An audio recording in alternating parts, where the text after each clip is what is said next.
പീതാംബരം കരവിരാജിതശങ്കചക്രകൗമോദഗീതരതിജം കരുണാസമുദ്രം രാധാസഹായമതിസുന്ദരമന്ദഹാസം വാതാലയേശമനിശം ഹൃദിഭാവയാമി. നമസ്കാരം. സനാതന ധർമ്മസംഹിതകളിലെ വിജ്ഞാനശകലങ്ങൾ പങ്കുവയ്ക്കാനുള്ള ചാനലായ നാദ്യശ്രീയിലേക്ക് എല്ലാവർക്കും സ്വാഗതം. ഞാൻ മധുസൂദന വാര്യർ. ഈ ചാനൽ സബ്സ്ക്രൈബ് ചെയ്യാത്തവർ ദയവ് ചെയ്ത് സബ്സ്ക്രൈബ് ചെയ്യണമെന്ന് വിനീതമായി അപേക്ഷിക്കുന്നു. പ്രിയരെ, ഇതിനു മുമ്പ് പറഞ്ഞ ഭാഗം ഉദ്ധവർ ബദരിയാശ്രമത്തിലേക്ക് പോയി. വിതുരൻ പിരിഞ്ഞ് മൈത്രേയ മഹർഷിയുടെ അടുത്തേക്ക് പോയി. ഭഗവാൻ ഉദ്ധവന് കൊടുത്തതായിട്ടുള്ള ഉപദേശങ്ങൾ, അത്രയും കാര്യങ്ങൾ അറിയുന്ന ആളാണ് മൈത്രേയർ. ആ മൈത്രേയ മഹർഷിയുടെ അടുത്ത് ചെന്നാൽ അങ്ങേക്ക് ഗ്രഹിക്കാൻ കഴിയും ഇത് പറഞ്ഞിട്ടാണ് ഉദ്ധവൻ പോകുന്നത്. അങ്ങനെ ആ വിതുരൻ മൈത്രേയ മഹർഷിയുടെ അടുത്തേക്ക് പോവുകയാണ്. ഇവിടെ പറയുന്നു, ദ്വാരിദ്വനദ്യാർഷഭക്കുരൂണാം മൈത്രേയമാസീനമഗാധബോധം ക്ഷത്തോപതൃത്യാച്യുതഭാവശുദ്ധ പപ്രച്ച സൗശീല്യ ഗുണാഭിതൃപ്ത. എങ്ങനെയാണ് ഗുരുനാഥന്മാരോട് ചോദിക്കേണ്ടത്, എന്ത് ചോദ്യങ്ങളാണ് ചോദിക്കേണ്ടത് എന്നൊക്കെ വിതുരൻ ചോദിച്ചതായിട്ട് ഉള്ള രീതിയിൽ നമ്മളോട് പറയുകയാണ്. സൗശീല്യ ഗുണാഭിതൃപ്ത, ചോദിക്കുമ്പോൾ വിനയം ഉണ്ടാവണം, നല്ല സദ്ഗുണങ്ങൾ ഉണ്ടാവണം, അങ്ങനെയൊക്കെ വേണം ചോദിക്കാൻ. പ്രസക്തമായിട്ടുള്ള ചോദ്യങ്ങൾ മാത്രമേ ചോദിക്കാവൂ. വെറുതെ വക്താവിൻ്റെ അറിവിനെ പരീക്ഷിക്കാൻ ചോദിക്കുക, പ്രസക്തിയില്ലാത്തത് ചോദിക്കുക. അങ്ങനെയുണ്ട് ചിലർ. ഒരാൾ ചോദിച്ചു, കുചേലൻ്റെ അച്ഛൻ്റെ പേരെന്താണെന്നറിയുമോ? ഇല്ലെങ്കിൽ ഈ പണിക്ക് നിൽക്കണ്ട. അത് കുചേലൻ്റെ അച്ഛൻ്റെ പേരറിയാനല്ല കഥ, കുചേലൻ്റെ ഭക്തി നമുക്ക് കാണിച്ചു തരാനാണ്. നാരദൻ്റെ അമ്മയുടെ പേരെന്താണെന്നറിയോ? ഒരാൾ ചോദിച്ച കാര്യമാണ്. അമ്മയുടെ പേരും അച്ഛൻ്റെ പേരും അറിയേണ്ട ആവശ്യമില്ല, കാരണം നാരദൻ്റെ ഭക്തി കാണിക്കാനാണ് നാരദൻ്റെ കഥ. നാരദൻ്റെ അച്ഛനാരാ അമ്മ? അപ്പോൾ ഈ മാതിരിയുള്ള ചോദ്യങ്ങൾ ചോദിക്കരുത്. ഒരു പ്രസക്തിയില്ലാത്ത ചോദ്യം, വിഷയമായിട്ട് ബന്ധമില്ലാത്ത ചോദ്യം, വക്താവിൻ്റെ അറിവിനെ പരീക്ഷിക്കാൻ വേണ്ടി മാത്രമുള്ള ചോദ്യം, അതല്ല വിതുരൻ ചോദിച്ചത്. സൗശീല്യ ഗുണാഭിതൃപ്ത, അറിയണം എന്ന ആഗ്രഹത്തോടു കൂടി, നല്ല ഗുണങ്ങളോട് കൂടി ആ മൈത്രേയ മഹർഷിയുടെ മുമ്പിൽ നമസ്കരിച്ചു. ആര്? വിതുരൻ. അദ്ദേഹം സമാധിയിലിരിക്കുമ്പോൾ ഉണർത്തരുത് എന്നുണ്ട്, ഉണർത്താൻ പാടില്ല. ഉറങ്ങണ സമയത്ത് സമാധിയിലാവുമ്പോൾ, ചില പ്രത്യേക സമയത്തോ ഈശ്വരോപാസനയിൽ ഒരാളിരിക്കുമ്പോൾ ഒന്നും നമ്മൾ അയാളെ ഉപദ്രവിക്കാനോ തടസ്സപ്പെടുത്താനോ പാടില്ല. സമാധിയൊക്കെ കഴിഞ്ഞ് കണ്ണു തുറന്നു മൈത്രേയ മഹർഷി, സൂര്യപുത്രൻ. അപ്പോഴാണ് വിതുരനെ കണ്ടത്. വിതുര, കുറേ ദിവസമായാലോ കണ്ടിട്ടാ വരൂ, എന്തൊക്കെയാണ് വർത്തമാനം എന്നൊക്കെ സ്നേഹത്തോടു കൂടിയിട്ട് സ്വീകരിച്ചു മൈത്രേയ മഹർഷി. വിതുരൻ പറഞ്ഞു, ചില സംശയങ്ങളൊക്കെ ചോദിക്കണം എന്നുണ്ടാ, ചോദിക്കട്ടെ. ഗുരുവിൻ്റെ സമ്മതം കിട്ടിയാലേ ചോദിക്കാൻ പാടൂ. അനുവാദം കിട്ടിയ സമയത്ത് ചോദിച്ചു വിതുരൻ. സുഖായ കർമാണി കരോതി ലോകോ നദേ സുഖം വാന്യദുപാരമംബ വിന്ദേത ഭൂയർത്തതയേവ ദുഃഖം യദത്ര യുക്തം ഭഗവാൻ വധേന്ന. നമുക്കൊക്കെ ഉള്ള സംശയം കേട്ടോ, ഉണ്ടാവാൻ സാധ്യതയുള്ള സംശയം. ലോകേ സുഖായ കർമാണി കരോതി. ഈ ലോകത്തിലുള്ളവർ മുഴുവൻ കർമ്മം ചെയ്തുകൊണ്ടിരിക്കും. സൃഷ്ടിയെ വർണ്ണിക്കുമ്പോൾ തന്നെ അത് പറയുകയും ചെയ്യും. രജോ ഗുണ കർമ്മപര ദുഃഖേജ സുഖമാനിന. രജോ ഗുണം കൂടുകൊണ്ട് കർമ്മം ഇങ്ങനെ ചെയ്യത്രയും ആലോചിച്ച് നോക്കൂ. ഏത് മനുഷ്യനാണ് നേരം വിളിച്ചായ വെറുതെ ഇരിക്കണം? ഫോൺ വിളിച്ചാൽ എപ്പോൾ തിരക്കാണോ, കുറച്ച് കഴിഞ്ഞിട്ട് വിളിക്കാൻ പറയും. എന്തൊക്കെയായി തിരക്കണമെന്ന് ചോദിച്ചാൽ ശരിയ. അപ്പോൾ എല്ലാവരും തിരക്കിലാണ്, എന്തെങ്കിലുമൊക്കെ പ്രവൃത്തിയിൽ ഏർപ്പെട്ടും കൊണ്ടിരിക്കുക. എന്തിനാണത്? ഏത് ചെയ്യുമ്പോഴൊരു ഉദ്ദേശം ഉണ്ടാവും. വെറുതെ ആരെങ്കിലും ചെയ്യുമോ? സുഖായ, എല്ലാ കർമ്മത്തിൻ്റെയും ലക്ഷ്യം എന്താ അറിയുമോ? സുഖം കിട്ടണം. അല്ലാണ്ട് കുറച്ച് ദുഃഖം ഉണ്ടാവണം വിചാരിച്ചിട്ട് ആരെങ്കിലും പണിയെടുക്കുമോ? കുറച്ച് കരയണം, എനിക്ക് അതിന് വേണ്ടിയാണ് ഞാൻ പണിയെടുക്കണം. ഒരാളും ഇതുവരെ പറഞ്ഞിട്ടില്ല, പറയൂല. എല്ലാവരുടെയും ഉദ്ദേശം കർമ്മം ചെയ്യും വേണം, ആ കർമ്മം നിമിത്തം എന്തുണ്ടാവണം? സുഖം കിട്ടണം എന്നാണ്, അല്ലേ? അതുവരെ ശരിയായി. പക്ഷേ നത്തൈ സുഖം വാന്യദുപാരമം വ. ഏതെങ്കിലും ആൾക്ക് ഈ സുഖം കിട്ടുന്നുണ്ടോ കർമ്മം ചെയ്തിട്ട്? ഒന്ന് ആലോചിച്ച് നോക്കൂ. അത് ഓരോരുത്തരോട് ചോദിച്ചാൽ അറിയാം, അല്ലേ? ചോദിക്കേ വേണ്ടൂ. ഒറ്റ ചോദ്യം ചോദിച്ചാൽ മതി, നിങ്ങൾക്ക് വിവാഹം കഴിച്ചു സുഖം കിട്ടിയോ ചോദിച്ചാൽ സുഖമായിട്ട് പോകണ്ടല്ലോ, എന്താ കുഴപ്പമൊന്നുമില്ല. എന്നാൽ ഒരു 2 കൂടി കഴിക്കണോ എന്ന് ചോദിച്ചു, അയ്യോ ഒന്നുകൊണ്ട് തന്നെ മതിയായി എന്ന് അപ്പം ഇയാളുടെ ഉള്ളിൽ നിന്ന് വരും. വേറെ എന്ത് ചോദിച്ചാലും ഒരു സമ്മതിക്കില്ല കേട്ടോ, സുഖമാണ് എന്നെ പറയൂ. അത് ആദ്യം ഒന്നും ഭാവിക്കാതെ ചോദിക്കുക, എന്താ സുഖമാണോ, അതെ വിവാഹമൊക്കെ കഴിഞ്ഞില്ലേ, എന്നാൽ ഒരു 2 കൂടി കഴിക്കണമെന്നാണ് ചോദിച്ചു നോക്കൂ. അവരുടെ ഉള്ളിൽ നിന്ന് പുറത്തേ ആടുമ്പോൾ ഒന്നുകൊണ്ട് തന്നെ മതിയായിട്ടായിരിക്കണം. ഒന്നുകൊണ്ട് തന്നെ മതിയായിട്ടായിരിക്കണം എന്ന് പറഞ്ഞാൽ എന്താ അർത്ഥം? അതിൽ നിന്ന് എന്തൊക്കെയോ ദുഃഖം ഉണ്ടായിട്ടുണ്ട്, വിചാരിച്ച പോലെ സുഖം കിട്ടിയിട്ടില്ല. അപ്പം ഈ പ്രവൃത്തി, ലോകത്തിലെ പ്രവൃത്തികളിൽ ഏർപ്പെട്ടിരിക്കും തോറും കാലം മനുഷ്യന് എന്തുണ്ടാവില്ല, സുഖം ഉണ്ടാവില്ല. അപ്പം മൈത്രേയ മഹർഷി എന്താണ് യഥാർത്ഥത്തിൽ ഇതിനുള്ള പരിഹാരം, സുഖം കിട്ടാൻ വേണ്ടിയിട്ട് എന്താണ് ചെയ്യേണ്ടത് എന്ന് എനിക്കറിയണം. അപ്പം അവിടെ ഒരു കാര്യം നമുക്ക് നോക്കി, ഈ ചോദ്യങ്ങളിലൊക്കെ നമുക്ക് ശ്രദ്ധിച്ചറിയാൻ ഉത്തരമുണ്ട്. ഇപ്പം നേരത്തെ ശൗനകാദികളും ചോദിച്ചു എന്താണ് മനുഷ്യന് സുഖം കിട്ടാനുള്ള മാർഗം, ഒന്നാണ്ട് ഭാഗവതം തുടങ്ങണം. അപ്പം അവരെന്നെ ചോദിക്കുന്നുണ്ട്, ഭഗവാന്റെ അവതാരങ്ങളും ലീലകളൊക്കെ ഞങ്ങൾക്ക് പറഞ്ഞു തരണം. ഭഗവാന്റെ അവതാരങ്ങളും ലീലകളും സൃഷ്ടിസ്ഥിതിയായ കാര്യങ്ങളും ഞങ്ങൾക്ക് പറഞ്ഞു തരണം. അതാദ്യമാണ് പറഞ്ഞാൽ പോരെ. സുഖം കിട്ടാനുള്ള മാർഗം എന്താണെന്നൊരു ചോദ്യം ആവശ്യമില്ല, ഉത്തരവ് ആവശ്യമില്ല ശരിക്കുണ്ടോ? കാരണം അത് ഇവർക്ക് അറിയാമെന്നുള്ളത് കൊണ്ടാണ് ഭഗവാന്റെ കർമ്മങ്ങളും അവതാരങ്ങളും ജന്മങ്ങളും ഇവർ ചോദിക്കണത്. അത് നമുക്ക് വേണ്ടിയിട്ടാണ് ചോദ്യം എന്നുള്ളത് വ്യക്തമാണ്. അവർക്ക് അറിയാഞ്ഞിട്ടല്ല അതൊന്നും. ഒരു ഉദ്ധവോപദേശം ധവന് വേണ്ടിയിട്ട് മാത്രമാണോ? അല്ല, അത് ലോകം മുഴുവനെ കേൾക്കണം. ഒരു കപിലോപദേശം കപിലവാർത്തേന അമ്മയ്ക്ക് വേണ്ടിയിട്ട് മാത്രമാണോ? ഗീതോപദേശം അർജുനന് വേണ്ടി മാത്രമാണോ? ഒരിക്കലുമല്ല. ലോകത്തിന് ഉൾക്കൊള്ളാൻ വേണ്ടിയിട്ട് ഈ ചോദ്യം വിതുരന് ഇത്ര വിവരമില്ലാത്ത ആളൊന്നും അല്ലാതെയോ. വിതുരന് അറിയാണ്ടിരിക്കുമല്ലോ സുഖം കിട്ടാൻ എന്താ മാർഗം വേണ്ടത്. വിതുരൻ എന്ന് പറഞ്ഞാൽ ആരാ? അപ്പം അത്രയധികം യമൻ്റെ പിന്നത്തെ അവതാരമാണെന്ന് പറയാം വ്യാസപുത്രനെ അറിവില്ലാണ്ടിരിക്കുമോ? അപ്പം നമുക്ക് വേണ്ടിയിട്ടാണോ ചോദ്യം? ഇത് വളരെ വ്യക്തമാണ്. കാരണം പിന്നെ അദ്ദേഹം തന്നെ പറയുന്നുണ്ട്, ഭഗവാന്റെ ലീലകളെക്കുറിച്ച് എനിക്ക് കേൾക്കണം. അപ്പോൾ അതില്ലാത്തതുകൊണ്ടായിരിക്കുമോ ഈ ജനങ്ങൾ നേരത്തെ പറഞ്ഞതായ ദുഃഖം അനുഭവിക്കുന്നത്? അങ്ങനെയാണെങ്കിൽ ഇനി വേറൊരു ചോദ്യം ഞാൻ ചോദിക്കാൻ ഇടവരുന്നില്ല, ഭഗവാന്റെ സൃഷ്ടിയാതി ലീലകളെയും വർണ്ണിച്ചോളൂ. അതിന് വേറെ ചോദ്യം ചോദിക്കണില്ല എന്ന് പറഞ്ഞാൽ അതും കൂടിയാണ് വെച്ചു. അതാണെങ്കിൽ അത് പറഞ്ഞു തരണം. അപ്പം മൈത്രേയ മഹർഷി ആദ്യം വിതുരനെ ഒന്ന് അംഗീകരിച്ചു. നമ്മൾ പറഞ്ഞോളൂ, വിതുര അങ്ങ് ഇങ്ങനത്തെ ചോദ്യങ്ങളെ ചോദിക്കുള്ളൂ, വെറുതെ നാവിന് വ്യായാമം ഉണ്ടാക്കുന്ന ചോദ്യമൊന്നും അങ്ങടെ നാവുമെന്ന് വരില്ല. ബലപ്പെട്ട ചോദ്യങ്ങൾ, അനവധി ആൾക്ക് ഉപകാരമുള്ള ചോദ്യങ്ങളെ അങ്ങ് ചോദിക്കുള്ളൂ. കാരണം അങ്ങ് വ്യാസപുത്രനാണ്. നെയ്തച്ചിത്രം ത്വയിക്ഷത്ര ബാധരായണ വീര്യജെ. വ്യാസപുത്രനായിരിക്കുന്ന അങ്ങ് കഴിഞ്ഞ ജന്മം യമന, അതായത് മാണ്ഡവ്യ മഹർഷി ശപിച്ചപ്പെട്ടതായിട്ട് ഇപ്പോൾ യമനായിട്ട് വന്നതാണ്. യമനായിരുന്നു അത്ര ഈ വിതുരൻ കഴിഞ്ഞ ജന്മത്തിൽ. അപ്പോൾ ഈ മാണ്ഡവ്യ മഹർഷിയെ ശൂലം തറച്ച് ശിക്ഷിച്ചു. യമനധികാരമുണ്ടല്ലോ ആർക്കും ശിക്ഷ കൊടുക്കാൻ. അപ്പം മാണ്ഡവ്യം ചോദിച്ചാൽ എന്നെ എന്തിനാണ് ശൂലത്തിൽ തറയ്ക്കണത്? അപ്പം യമൻ പറഞ്ഞു, കുട്ടിക്കാലത്ത് ഈർക്കല അല്ലെങ്കിൽ കൊമ്പൊക്കെ കുത്തിയിട്ട് ജീവികൾ കടന്ന് പെടയണത് കണ്ട് രസിച്ചിട്ടുണ്ട്. ആ വേദന അന്ന് അങ്ങ് അറിഞ്ഞില്ലെങ്കിൽ ഇന്നറിയണം എന്ന് വിചാരിച്ചിട്ടാണ് ഞാൻ ഇങ്ങനെ ചെയ്യുന്നത്, ഇങ്ങനെ ഞാൻ ചെയ്യാറുണ്ട് പറഞ്ഞു യമൻ. അപ്പം മാണ്ഡവ്യം പറഞ്ഞു, കുട്ടിക്കാലത്ത് ചെയ്ത തെറ്റിന് ശിക്ഷിക്കാൻ പാടുമോ? അടുത്ത ജന്മം അങ്ങ് മനുഷ്യനായിട്ട് പോട്ടെ. അപ്പോൾ ധർമാധർമ്മങ്ങൾ നോക്കി ജീവിക്കാൻ എത്ര വിഷമമുണ്ട് എന്ന് അങ്ങക്ക് സ്വയം ബോധ്യപ്പെടും എന്ന് പറഞ്ഞ് മാണ്ഡവ്യശാപാത് ഭഗവാൻ, ആ മാണ്ഡവ്യൻ ശപിച്ചതുകൊണ്ട് ഈ ഭൂമിയിൽ മനുഷ്യനായി വന്ന യമനാണ് ആര്? വിതുരൻ. യമന് ധർമ്മബോധം ഇല്ലാണ്ട് യമധർമ്മരാജാവ് എന്നാണ് പറയുക. അതുകൊണ്ട് അങ്ങ് ഇത്തരം ചോദ്യങ്ങൾ ചോദിച്ചിട്ടില്ലെങ്കിലേ അത്ഭുതമുള്ളൂ.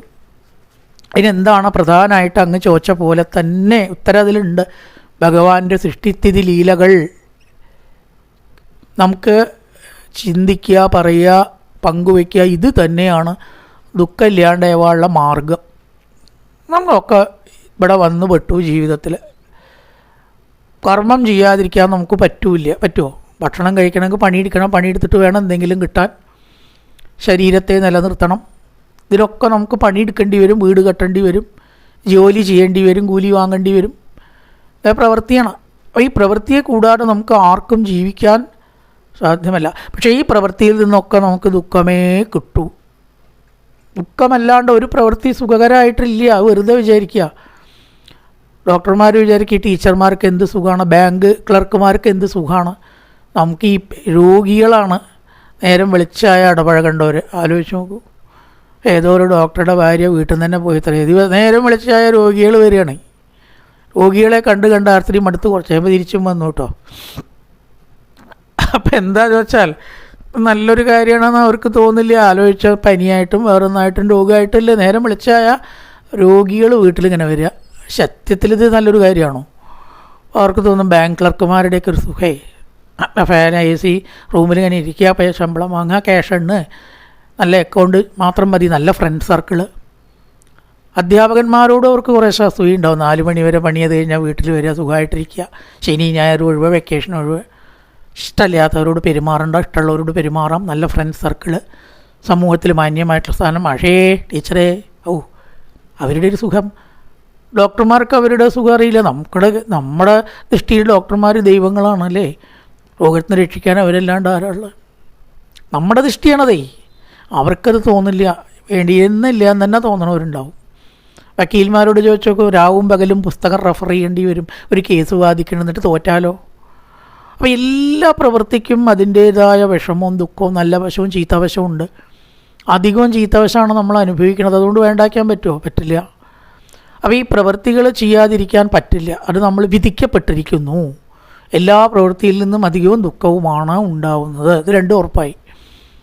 അപ്പം ഇനി പ്രവൃത്തി ചെയ്യും വേണം, ദുഃഖം ബാധിക്കാതിരിക്കും വേണം. ഉണ്ടാവാതിരിക്കണം എന്നല്ല പറഞ്ഞത്, ദുഃഖം ബാധിക്കാതിരിക്കുക. കുചേലവൃത്തി ദുഃഖം ബാധിക്കയില്ല എന്നൂന. ബാധിക്കുക എന്ന് വളരെ നല്ലൊരു വാക്കാണ്. ദുഃഖം ഉണ്ടാവും, പക്ഷെ അത് നമ്മളെ ബാധിക്കാതിരിക്കുക, അത്രയേ ഉള്ളൂ. മഴ പെയ്യട്ടെ, കുട പിടിച്ചാൽ പോരെ. മഴയില്ലാണ്ടേക്കാൻ പറ്റില്ല. അപ്പോൾ അതിനെന്താണ് മാർഗം? ഒന്നുമില്ല. ഭഗവാൻ എന്ന ആ സംഗതിയിലേക്ക് നമ്മുടെ മനസ്സൊന്ന് തിരിയണം. ഇതിനെയൊക്കെ കൊണ്ട് നടത്തുന്ന ഒരു ശക്തിയുണ്ടെന്നും ആ ശക്തിയെ പ്രാപിക്കാനായിട്ട് രൂപം, കഥ, ഉപാസന, സഹസ്രനാമം, ധ്യാനം എന്തൊക്കെ നമുക്ക് സാധിക്കുക. അങ്ങനെ ഭഗവാന്റെ സൃഷ്ടിയാദി ലീലകളെക്കുറിച്ച് ചിന്തിക്കുക. ഈ മനുഷ്യൻ്റെ ബുദ്ധിക്കും തലച്ചോറിനൊരു പ്രത്യേകതയുണ്ട്. അതിനെന്തെങ്കിലും ഒരു ഇര വേണം എന്നാണ്. എന്തെങ്കിലും ഒന്ന് വേണം. ഒന്നും കൊടുത്തില്ലെങ്കിലും ഉറങ്ങും. അതും മാത്രം നല്ല കാര്യമില്ല. പകലുറങ്ങിയാൽ രോഗം വരും, ഷുഗർ കൂടും.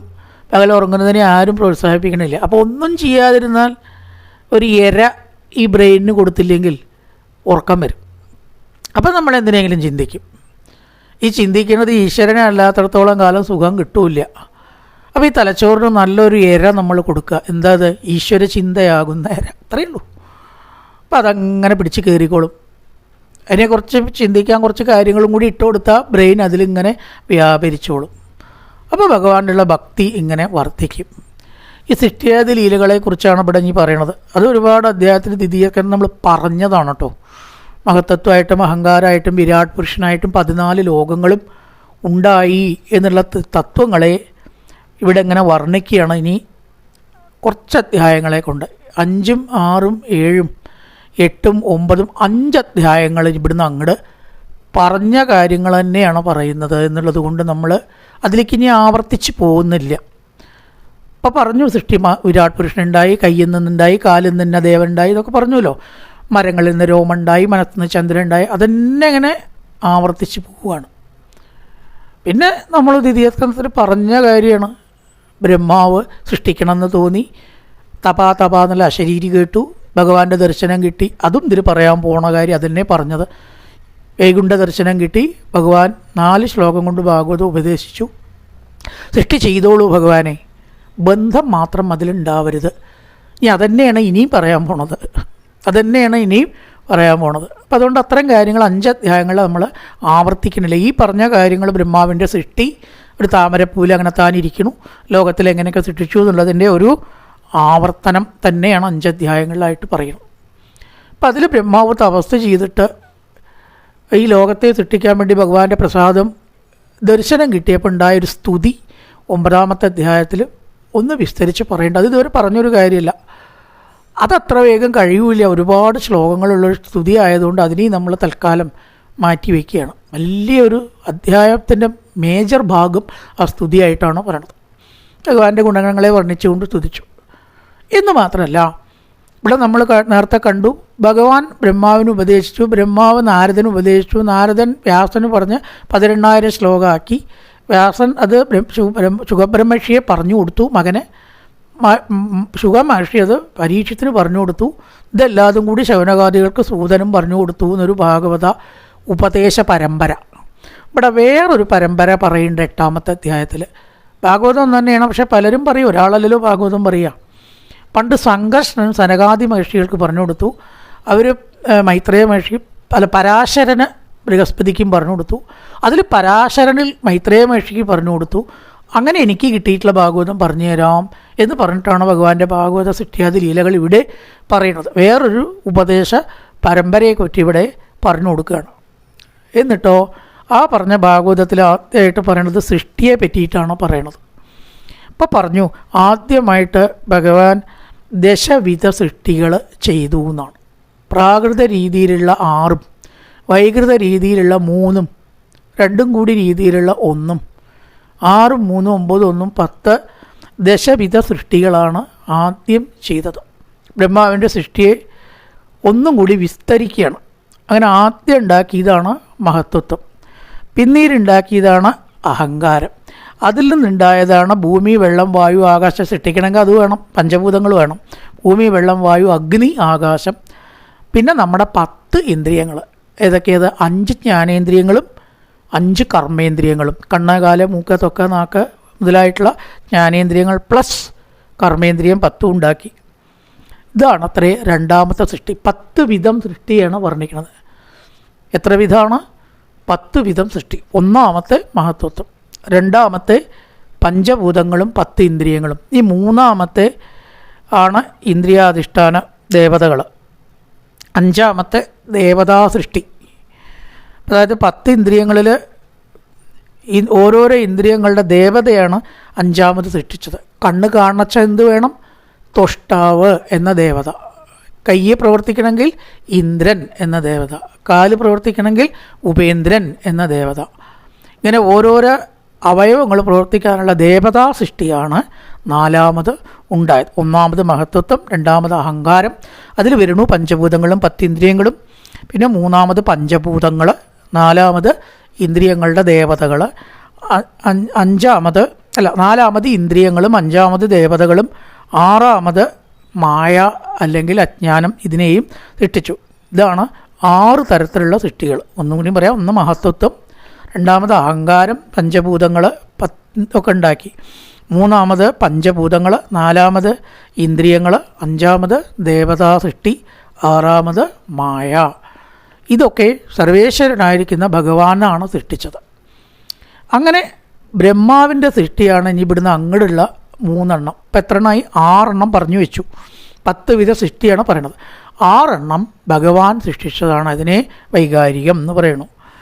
ഇനി ബ്രഹ്മാവിൻ്റെ സൃഷ്ടി 3 എണ്ണമായിട്ടാണ് വരിക. 7ാമതും 8ാമതും 9ാമതും. അത് ആദ്യത്തെ സൃഷ്ടി അത്രേ സ്ഥാവരങ്ങൾ. ബ്രഹ്മാവ് ആദ്യം സൃഷ്ടിച്ച 3 സൃഷ്ടികളിൽ 1ാമത്തെയാണ് വൃക്ഷങ്ങൾ. രസമാണ് കേട്ടോ കേൾക്കാൻ. നമുക്ക് കേൾക്കാനൊക്കെ രസമുള്ള വിഷയങ്ങളാണ്. അതാണ് അവിടുന്ന് അങ്ങോട്ട് എടുത്തത്. അതിന് മുമ്പേ കുറേ ഭാഗം ആവർത്തനമായതുകൊണ്ട് വിസ്തരിച്ചില്ല. ഈ ലോകത്തിൽ ഈ ബോട്ടണി പഠിച്ചവർക്കറിയാം, സസ്യജാലങ്ങളെയൊക്കെ ഇങ്ങനെ വിഭജിച്ചിട്ടുണ്ടാവും, എത്രയോ സ്പീഷീസായിട്ട് ഇല്ലേ. ഇവിടെ ഭാഗവതത്തിൽ 6 ആയിട്ടാണ് വിഭജിച്ചത്. അതാണ് ബ്രഹ്മാവ് സൃഷ്ടിച്ചത്. അതിലത്തെ ഒന്നാണ് വനസ്പതി. അത് ഈ പൂക്കാണ്ട കായ്ക്കണ മരങ്ങളെയാണ് വനസ്പതി എന്ന് പറയുക. ആല് മുതലായിട്ടുള്ളത്. നമ്മളിപ്പോൾ ഒരു എണ്ണയ്ക്കാണ് വനസ്പതി എന്ന് പറയുക അല്ലേ. ഈ 2ാമത്തെ സസ്യജാലമാണ് അത്രേ ഓഷധി. നെല്ല്, ഗോതമ്പ് മുതലായിട്ടതൊക്കെ ഈ ഓഷധികളിലാണ് പെടുത്തുക. ഒരിക്കൽ കൊയ്താൽ പിന്നെ 2ാമത് വിതയ്ക്കണം, എന്നാലേ ഉണ്ടാവുള്ളൂ. അതിൽ വീണ്ടും കായ് ഉണ്ടാവില്ല. അതിനെ ഓഷധി. 3ാമത് ലത, ചിറ്റിപ്പടരുന്ന അമര, മത്തൻ, കുമ്പളം, ഇതൊക്കെ ലതയിൽ പെടും. ഈ 4ാമത്തെ ഈ മുളവർഗ്ഗങ്ങളെ പോലെയുള്ള ചില ഇനങ്ങൾ, അവയെ ത്വക്സാരങ്ങൾ എന്ന് പറയും. 5ാമത് കുറ്റിച്ചെടികൾ, ഈ ഉഴുന്ന് അങ്ങനെയുള്ള കുറ്റിച്ചെടികൾ ഉണ്ടല്ലോ. നെല്ലും ധാന്യങ്ങളാണ്. ഉഴുന്ന് മുതലായിട്ട് ഒരുപാട് ഉയരത്തിൽ വളരാത്ത ചില ചെടികൾ, അതുണ്ടാക്കിയതാണ് വീരുത്തുക്കൾ എന്ന് പറയാം. 6ാമത്തെ ദ്രുമം എന്ന് പറയും. അതായത് പൂത്തിട്ട് കായ്ക്കണവ. നേരത്തെ പൂക്കാണ്ട് കായ്ക്കണത് പറഞ്ഞു, പൂത്തിട്ട് കായ്ക്കണത്. ഇങ്ങനെ 6 തരം വൃക്ഷങ്ങളെ ബ്രഹ്മദേവൻ സൃഷ്ടിച്ചു. വനസ്പതി പൂക്കാണ്ട് കായ്ക്കുന്നവ, ഓഷധി നെല്ല് ഗോതമ്പ് മുതലായവ, ലത ചിറ്റിപ്പടരണ വള്ളികൾ, മുള പോലെയുള്ള ഐറ്റംസ് 4മത്തെ, കുറ്റിച്ചെടികൾ ഉഴുന്ന് മുതലായിട്ടത് അത് ആ ഇനത്തിൽപ്പെടുന്നത്, പൂത്തിട്ട് കായ്ക്കണ മാവ് പ്ലാവ് മുതലായിട്ട് പൂത്തിട്ടാണല്ലോ കായ്ക്കുക, അത് 6മത്തെയായ വൃക്ഷങ്ങളെയാണ് ബ്രഹ്മദേവൻ 7മത്തെ സൃഷ്ടി എന്ന് പറയാം. ബ്രഹ്മാവിൻ്റെ സൃഷ്ടിയിൽ ആദ്യത്തെയാണ്. 6 ഈശ്വരനാണ് സൃഷ്ടിച്ചത്, ബാക്കി 3 ബ്രഹ്മാവിന് സൃഷ്ടിച്ചു. അതാണത് ആദ്യത്തെ വൃക്ഷങ്ങൾ എന്ന് പറയുന്നത്. ഇനി ബ്രഹ്മാവ് സൃഷ്ടിച്ച 2മത്തെ സൃഷ്ടി എന്താ? തിര്യക്കുകൾ എന്ന് പറയും. ആ തിര്യക്കുകളെ 28 ഭാഗങ്ങളാക്കിയിട്ട് ഭാഗിച്ചിട്ടുണ്ട്. അവയാണ് ഒറ്റക്കുളമ്പുള്ളവ, ഇരട്ടക്കുളമ്പുള്ളവ. ഇപ്പോൾ കുതിര, കഴുത മുതലായിട്ട് ചിലതൊക്കെ ഒറ്റക്കുളമ്പുള്ളതാണ്. പശു, കാള മുതലായിട്ടതൊക്കെ ഇരട്ടക്കുളമ്പുള്ളതാണ്. അപ്പം അങ്ങനെ കുറേ ജീവികളെ സൃഷ്ടിച്ചതാണ്. സിംഹം, ആന, ആമ, ആട്, ഗോധ എന്ന് പറഞ്ഞിട്ടൊരു മൃഗം. ഇതിനെയൊക്കെ പാടെ 28 ഐറ്റംസായിട്ട് തിര്യക്കുകളെ സൃഷ്ടിച്ചു ബ്രഹ്മാവ്. അങ്ങനെ 9മതായിട്ട് മനുഷ്യനെയും സൃഷ്ടിച്ചു. ഇപ്പോൾ 6 ബ്രഹ്മാവ് സൃഷ്ടിച്ചതാണ്. മഹത്വത്വം അല്ല, ഈശ്വരൻ സാക്ഷാൽ സർവേശ്വരൻ സൃഷ്ടിച്ചതാണ് 6. മഹത്വത്വം, അഹങ്കാരം, പിന്നെ ഇന്ദ്രിയങ്ങൾ, അതുപോലെ തന്നെ ഭൂതസൃഷ്ടി എന്ന് പറയുന്നത് പഞ്ചഭൂതങ്ങളും ദേവതകളും, അവിദ്യ 6. ബാക്കി 3 വൃക്ഷങ്ങൾ, അതേപോലെ തന്നെ അത് 28 ആക്കിയിട്ട് തിരിച്ചു. പിന്നെ തിര്യക്കുകൾ എന്ന് പറയുന്നത് പ്ലസ് മനുഷ്യൻ. അപ്പോൾ 9 സൃഷ്ടിയായി. 6 ഈശ്വരനും 3 ബ്രഹ്മാവും. 6 3 എത്രയായി? 9 സൃഷ്ടിയായി ഇല്ലേ? ഇനി 10മത്തെ സൃഷ്ടിയാണ് ഒരു പ്രത്യേക വിധം സനകാദികൾ. ആകാരം മനുഷ്യൻ്റെ ആവും. എന്നാലോ മനുഷ്യനിൽ നിന്ന് വളരെ ഉയർന്നവ. മനുഷ്യനാണെങ്കിൽ അത് വേറെ ആക്കേണ്ട ആവശ്യമില്ല. സനകാദികൾ ഈശ്വര തുല്യർ തന്നെയാണ്. വളരെ ചെറിയ വ്യത്യാസം ഈശ്വരനിൽ നിന്ന് അവർക്കുള്ളൂ. ആകൃതി മനുഷ്യൻ്റെ ആണെങ്കിലും ബാക്കി ഒന്നുകൊണ്ട് ഒരു മനുഷ്യനെ പോലെയല്ല. ഇവയെ 10മത്തെ സൃഷ്ടി എന്ന് പറയും. ഇങ്ങനെ 6 വിധത്തിലുള്ള ബ്രഹ്മാവിൻ്റെ ഈശ്വരൻ്റെ സൃഷ്ടി, സർവേശ്വരനായ ശ്രീനാരായണൻ്റെ സൃഷ്ടി 6, ബ്രഹ്മാവിൻ്റെ സൃഷ്ടി 3, ഒരു സൃഷ്ടി മനുഷ്യർ അല്ല, ഒരു സൃഷ്ടി സനകാദികളെ പോലുള്ളത്. ഇതൊന്നിലും പെടാത്തതായിട്ടുള്ള സൃഷ്ടി ആയിട്ടും. അപ്പം അതിൽപ്പെട്ടതാണ് പിതൃക്കൾ, അസുരന്മാർ, ഗന്ധർവന്മാർ, അപ്സരസ്സുകൾ, അതുപോലെ തന്നെ ഭൂതപ്രേത പിശാചാദികൾ മുതലായിട്ടുള്ള 8 വിധം ദേവവർഗങ്ങൾ. അവർ മനുഷ്യരിൽ നിന്നും ഉയർന്നവരാണ്. ഇങ്ങനെയുള്ള ഈ ലോകത്തിലുള്ളതായ എല്ലാ സൃഷ്ടികളെയും ആദ്യം കുറച്ച് സർവേശ്വരനായ നാരായണനും, ബാക്കി അതിൽ നിന്ന് ബ്രഹ്മാവും, ബാക്കി പിന്നീട് ആ സൃഷ്ടിയിൽ നിന്ന് സൃഷ്ടി എന്ന ക്രമത്തിലും വളർന്നിട്ടാണ് ലോകത്തിൽ ഇന്ന് കാണുന്നതായ ഈ സൃഷ്ടി ഉണ്ടായത് എന്നുള്ള ക്രമമാണ് സൃഷ്ടിയെ പറ്റിയിട്ട് ചുരുക്കിയിട്ടൊന്നങ്ങനെ വർണ്ണിച്ചത്. അപ്പം ചുരുക്കത്തിൽ ഈ ലോകത്തിലുണ്ടായത് ബ്രഹ്മദേവൻ്റെ സൃഷ്ടി എന്നും ഈശ്വരൻ്റെ സൃഷ്ടി എന്ന് 2 ആക്കി തിരിക്കാമെന്ന് ചുരുക്കം. 6 ശ്രീനാരായണൻ്റെ സൃഷ്ടി, 3 ബ്രഹ്മദേവൻ്റെ സൃഷ്ടി. 2 കൂടിയ രീതിയിലുള്ള ചില സൃഷ്ടികൾ വീണ്ടും ഉണ്ടാവുകയും ചെയ്തു. അതും അത് സ്വയം ഉണ്ടായതാണ്. ആരുണ്ടാക്കിയെന്നൂടെ വ്യക്തമായിട്ട് പറയണില്ല. ഇങ്ങനെയുള്ള സൃഷ്ടിയിൽ നിന്നാണ് ലോകത്തിലുണ്ടായ സൃഷ്ടി മുഴുവനെ ഉണ്ടായത് എന്നും പറഞ്ഞ്, കാലം എന്ന് പറയുന്ന സംഗതികളിലാണ് ഈ സൃഷ്ടി ഉണ്ടായത് എന്നും പറഞ്ഞ് കാലഗണനയെ വർണ്ണിക്കുകയാണ് അടുത്ത ഭാഗത്തിൽ. അത് വേറൊരു ഭാഗത്തിൽ നമുക്ക് നോക്കാം. ഇന്നത്തെ ഭാഗം ഇവിടെ തീരുകയാണ്. കായേന വാചാ മനസേന്ദ്രിയേർവ ബുദ്ധ്യാത്മനാവാ പ്രകൃതേ സ്വഭാവാൻ കരോതി യദ്യ സകലം പരസ്മൈ നാരായണായേതി സമർപ്പയാമി. ഓം പൂർണ്ണമദ പൂർണ്ണമിദം പൂർണ്ണാത് പൂർണ്ണമുദച്യതേ പൂർണ്ണസ്യ പൂർണ്ണമാദായ പൂർണ്ണമേവാവശിഷ്യതേ. ഓം ശാന്തി ശാന്തി ശാന്തി. ഹരി ഓം. ശ്രീ ഗുരുഭ്യോ നമഃ. ഹരി ഓം.